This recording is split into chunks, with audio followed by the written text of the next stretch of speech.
ভিডিওটিতে ক্লিক করার জন্য আপনাদেরকে জানাই অসংখ্য ধন্যবাদ। আপনারা দেখছেন আপনাদের প্রিয় ইউটিউব চ্যানেল এমপ্লয়ার সাপোর্টার। এখানে আপনারা প্রত্যেক দিন সরকারি কর্মচারীদের ডিএ, বেতন বৃদ্ধি, যোজনা, প্রকল্প, ছুটি, সরকারি আপডেট, সরকারি নোটিফিকেশান প্রত্যেক দিনের জন্য পাবেন। তাই অবশ্যই এমপ্লয়ার সাপোর্টার ইউটিউব চ্যানেলটিকে সাবস্ক্রাইব করে পাশে থাকা বেল আইকনটিতে প্রেস করে রাখবেন পরবর্তী নতুন রাজ্য সরকারি কর্মচারীদের আপডেট পাওয়ার জন্য। ডিএ মামলার মাঝেই বেতন কমিশন নিয়ে কিন্তু আরও একটি মামলা দায়ের হাইকোর্টে।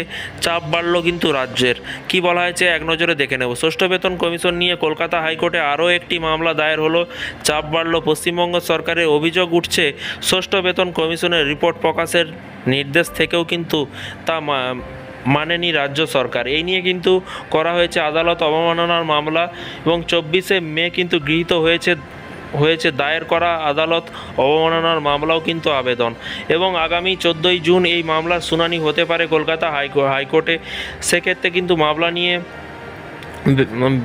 মামলা নিয়ে কিন্তু বেগ পেতে হতে পারে রাজ্যকে। এবং এখানে বলা হয়েছে একই ডিএ সংক্রান্ত একাধিক মামলা চলছে আদালতে এখন। এই মামলা নিয়ে কিন্তু আবার সরগরম হতে পারে রাজ্য। গ্রীষ্মকালীন অবকাশ মিটিয়ে কিন্তু আদালত খুললেই কিন্তু শুরু হবে শুনানি।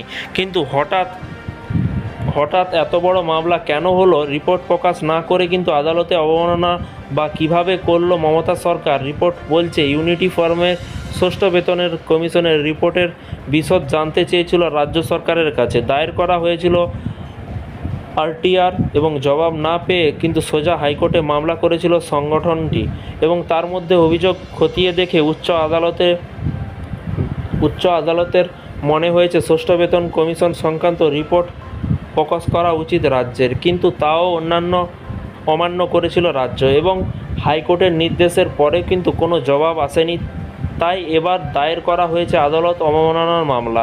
এখন দেখার বিষয় শেষ পর্যন্ত কত দূর গড়ায়। তো ফ্রেন্ডস, বিষয়টি বুঝতে পারছেন। এই ছিল আজকে একটি ছোট্ট আপডেট। যখনই নতুন আপডেট আসবে অবশ্যই আপনাদেরকে ভিডিওর মাধ্যমে জানানো হবে। চ্যানেলটিকে সাবস্ক্রাইব করে রাখুন।